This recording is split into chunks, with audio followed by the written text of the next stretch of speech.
श्री राधा कृष्णाय नमो नमः। सर्वप्रथम मैं भगवान श्री राधा गोविंद के चरण कमलों की वंदना करता हूँ। आप सभी भक्तजनों को भी सादर नमस्कार करता हूँ। आज की कथा के माध्यम से श्री गर्ग संहिता के द्वारका खंड का प्रारंभ हो रहा है। आज की कथा में हम भगवान के उस दिव्य लीला की कथा का श्रवण करेंगे जहाँ पे जरासंध विशाल सेना लेकर मथुरा पर आक्रमण करता है।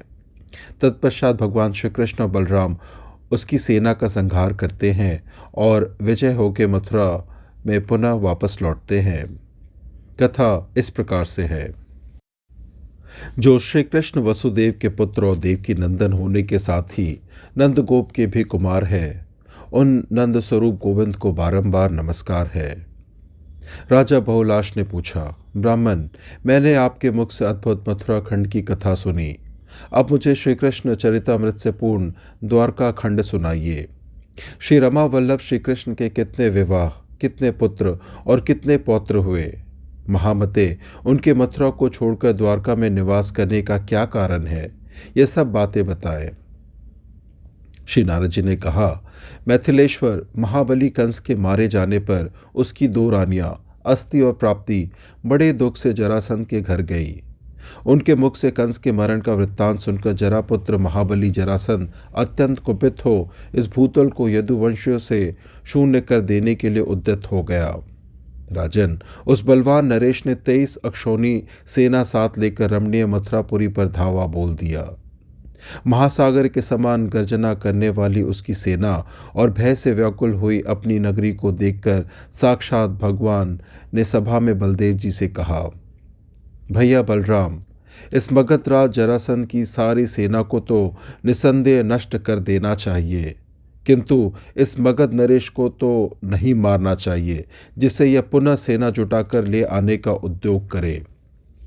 जरासंध को ही निमित्त बनाकर पृथ्वी के राजाओं के रूप में स्थित पृथ्वी के सारे भार को यहीं रहकर हर लूंगा और साधु पुरुषों का प्रिय करूंगा। राजन, भगवान श्री कृष्ण इस प्रकार बात कर ही रहे थे कि वैकुंठ से सबके देखते देखते 2 सुंदर रथ उतर आए। उन रथों पर तत्काल आरूढ़ हो महाबली बलराम और श्री कृष्ण यदुवंशियों की थोड़ी सी सेना साथ लेकर तुरंत ही नगर से बाहर निकले। आकाश में देवताओं के देखते देखते भूतल पर यादवों और मगधों में अद्भुत रोमांचकारी एवं तुमुल युद्ध होने लगा। पहले महाबली मगधराज रथ पर आरूढ़ हो 10 अक्षौणी सेना के साथ भगवान श्री कृष्ण के सामने आकर लड़ने लगे। धृतराष्ट्र पुत्र दुर्योधन जरासंध की सहायता के लिए 5 अक्षौणी सेना के साथ आकर यादवों के साथ युद्ध करने लगा।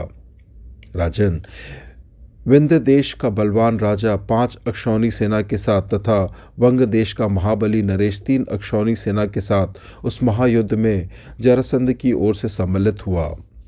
मिथिलेश्वर, इसी तरह दूसरे राजा भी जो जरासंध के वंशवर्ती थे, प्राणपण से उसकी सहायता कर रहे थे। शत्रु सेना से व्याप्त आकाश में बाणों का अंधकार फैल जाने पर शंख धनवा श्री कृष्ण ने अपने शंख धनुष की टंकार ध्वनि प्रारंभ की। उस टंकार से 7 लोकों और 7 पतालों सहित सारा ब्रह्मांड गूंज उठा। दिग्गज विचलित हो उठे, तारे टूटने लगे और सारा भूमंडल कांपने लगा। शत्रुओं का सारा सैन्य मंडल उसी क्षण बहरा सा हो गया।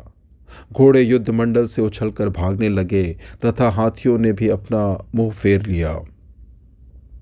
जरासंध की सारी सेना उस टंकार से भय विहल हो भाग चली और उल्टी दिशा में 2 कोस जाकर फिर वहीं आई। इस प्रकार विद्युत की पीली प्रभा से युक्त एवं कांतिमान शंख धनुष की टंकार फैलाकर श्रीहरि ने अपने बाण समूहों की वर्षा जरासंध की सारी सेना को आच्छादित कर दिया। राजन, शंख धनवा के बाणों से शत्रु सेना के रथ चूर चूर हो गए, पहिए टुक टुक होकर गिर पड़े तथा रथी और सारथी भी मारे जाकर भूमि पर सदा के लिए सो गए। गजारोहियों के साथ चलने वाली हाथी उनके बाणों से 2 टुक हो गए। सवारों सहित घोड़े बाणों द्वारा गर्दन कट जाने से धाराशाही हो गए। इसी प्रकार उस महायुद्ध में वक्षस्थल और मस्तक छिन्न हो जाने से पैदल योद्धा धाराशाही हो गए। उनके कवचों की धज्जियां उड़ गई थी। वे निस्संदेह काल के गाल में चले गए थे। राजन, जैसे फूटे हुए बर्तन कोई अधोमुख और कोई ऊर्ध्वमुख होकर पड़े दिखाई देते हैं, उसी प्रकार जिनके शरीर कट गए थे वे राजकुमार उस समारंग में कोई ऊर्ध्वमुख और कोई अधोमुख होकर पड़े हुए थे। एक ही क्षण में उस युद्ध भूमि में 100 कोस लंबी खून की नदी बह चली, जो अत्यंत दुर्गम थी। हाथी उसमें ग्राह के समान जान पड़ते थे। ऊँटों, घोड़ों और गधों के धड़ आदि कच्छप के समान प्रतीत होते थे। रथ शिशुमारों का, केश सेवरों का तथा कटी हुई भुजाएं सर्पों का भ्रम उत्पन्न करती थीं। हाथ मछली तथा मुकुटों के रत्न, हार एवं कुंडल कंकड़ पत्थर जान पड़ते थे। अस्त्र शस्त्र, शीप, छत्र, शंख तथा चामर और ध्वजा बालू प्रतीत होते थे। रथ के पहिए भंवर का भ्रम उत्पन्न कर रहे थे और दोनों ओर की सेनाएं उस रुधिर सरिता के दोनों तट थीं।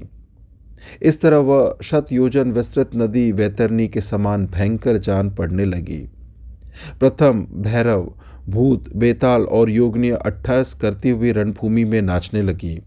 पेश्वर वे भूत, बेताल आदि खप्पर में ले लेकर निरंतर रक्त पी रहे थे और भगवान शंकर की मुंडमाला बनाने के लिए कटे हुए सिरों का संग्रह कर रहे थे। सैकड़ों डाकिनियों से घिरी हुई एवं सिंह पर आरूढ़ हो भद्रकाली वहां का गरम गरम रक्त पीती हुई अट्ठास करने लगी। विद्याधारी स्वर्गवासिनी गंधर्व कन्याएं तथा अप्सराएं क्षत्रिय धर्म स्थित होकर वीर गति पाने वाले देवरूपधारी वीरों को अपने पति के रूप में वर्ण कर रही थी। आकाश में उन वीरों को पकड़कर पति बनाने के निमित्त वे आपस में कलह करने लगी। वे कहती थी, ये तो मेरे अनुरूप है, तुम्हारे नहीं, अतः मैं ही इनका वर्ण करूंगी। इस प्रकार उनमें आसक्त चित्त हुई सुर बालाएं परस्पर विवाद पर उतर आई थी। कुछ धर्मपरायण वीर समारंग में तनिक भी विचलित न होने के कारण मार्तंड मंडल का भेदन करके सीधे भगवान विष्णु के दिव्य धाम में चले गए। शेष सेना को त्रिलोकी का बल धारण करने वाले बलदेव जी कुपित हो हल से खींच खींच कर मूसल से मारने लगे। इस प्रकार जरासंध की सेना का सब ओर से संहार हो जाने पर दुर्योधन, विंध्यराज तथा वंग नरेश सब भयभीत हो रणभूमि से इधर उधर भाग गए।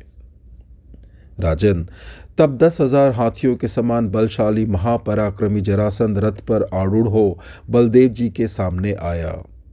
यदुश्रेष्ठ बलराम ने जरासंध के सुंदर रथ को हला भाग से खींचकर मूसल की चोट से चूर्ण कर डाला। घोड़े और सारथी के मारे जाने पर रत्नहीन हुए जरासंध ने सारे शस्त्र समूह को त्याग कर बलदेव को दोनों हाथों से पकड़ लिया। फिर उन दोनों में रणभूमि के भीतर घोर युद्ध होने लगा। मैथिल, आकाश में खड़े देवताओं तथा भूतल पर विद्यमान मनुष्य के देखते देखते वे दोनों महाबली वीर मल्ल युद्ध में दो सिंहों के समान जूझने लगे। वे छाती से, मस्तक से, भुजाओं से चोट करते हुए पृथक पृथक पैरों को पकड़कर एक दूसरे को गिराने की चेष्टा करते थे। उन दोनों के युद्ध से वहां का सारा भूखमंडल खुदकर गड्ढे के समान हो गया था। राजन, उस समय भूमि सहसा बटलोई की तरह 2 घड़ी तक कांपती रही। तब यदुश्रेष्ठ बलराम ने अपने बाहुदंडों से जरासंध को पकड़कर इस प्रकार पृथ्वी पर दे मारा मानो किसी बालक ने कमंडलू पटक दिया हो। बलराम ने जरासंध के ऊपर चढ़कर उस जरापुत्र शत्रु को मार डालने के लिए क्रोध से भरकर घोर मूसल हाथ में लिया। यह देख परिपूर्णतम परमात्मा श्री कृष्ण ने उन्हें तत्काल रोक दिया। तब यदुकुल तिलक बलराम ने उसे छोड़ दिया। जरासंध ने लज्जित होकर तपस्या के लिए जाने का विचार किया, परंतु अपने मुख्यमंत्रियों के मना करने पर मगधराज तपस्या के लिए ना जाकर मगध देश को ही लौट गया। इस प्रकार मधुसूदन माधव ने जरासंध पर विजय पाई।